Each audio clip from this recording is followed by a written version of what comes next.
BCA 6 SAM. Subject is Information System Analysis Design and Implementation. And the code is BCA 602. Time limit is 3 hours and the maximum marks is 75. Now the section A, very short answer questions. Attempt all questions.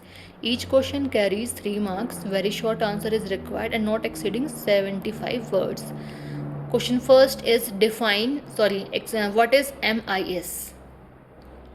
तो आपको MIS explain करना है. तो again same thing जो कि मैंने आपको उसके प्रीवियस वाले पेपर में ही बताया था कि आपको इन शॉर्ट टर्म्स की फुल फॉर्म पता होगी, then you have to explain it that.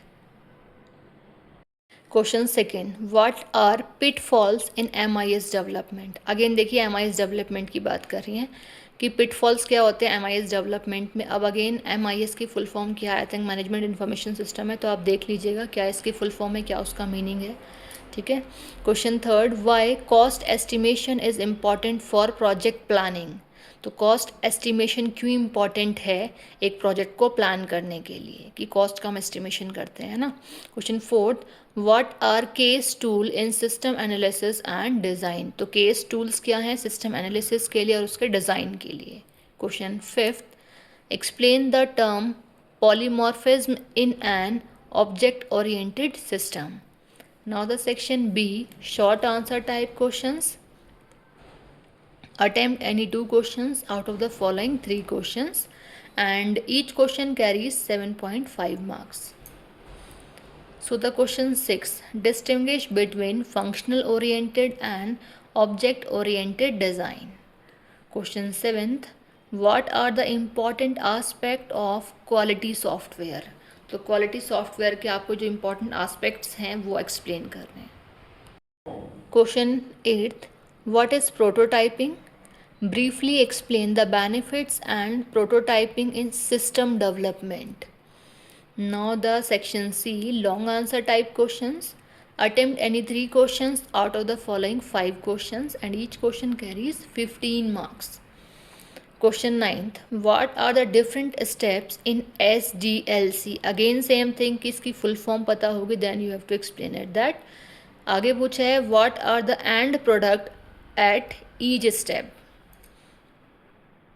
Question 10th, develop an ER diagram that describes data objects, relationships and attributes for an inventory management system, that is IMS also. Question 11th का ए part है, distinguish between data flow model and control flow model with suitable example. So with the help of example आपको explain करना है. अब हमारा 11th का B part है, differentiate between logical design and physical design with suitable example. अब example भी आपको बताना नहीं पूछा होता तो आप नहीं एक्सप्लेन करते, बट एग्जामिनर ने पूछा है तो आपको with the help of example logical design और फिजिकल डिज़ाइन दोनों एक्सप्लेन करने हैं. Question 12th, what is CMM. Again CMM की फुल फॉर्म पता होगी तो ही आप एक्सप्लेन कर पाएंगे. आगे है, define the 5 levels of process maturity with example. Question 13 में कोई भी आपको 3 करने हैं, लिखा है ना, write short notes on any 3. अब ए है software testing, B is feasibility, C is cohesion and coupling and D और ई आपकी शॉर्ट फॉर्म्स हैं ISO और DFD. तो ये दोनों तो आप तभी कर पाओगे तभी जब पहले आपको इनकी फुल फॉर्म पता होगी, अदरवाइज आपको ये 3 ही एक्सप्लेन करनी होगी. तो काफ़ी सारी चीज़ें या काफ़ी सारे शॉर्ट फॉर्म्स ऐसी हैं जिनकी फुल फॉर्म पता होना चाहिए, then you have to explain the paper या एक्सप्लेन द क्वेश्चंस. काफ़ी सारी जगह ऐसा पूछा हुआ है आपका.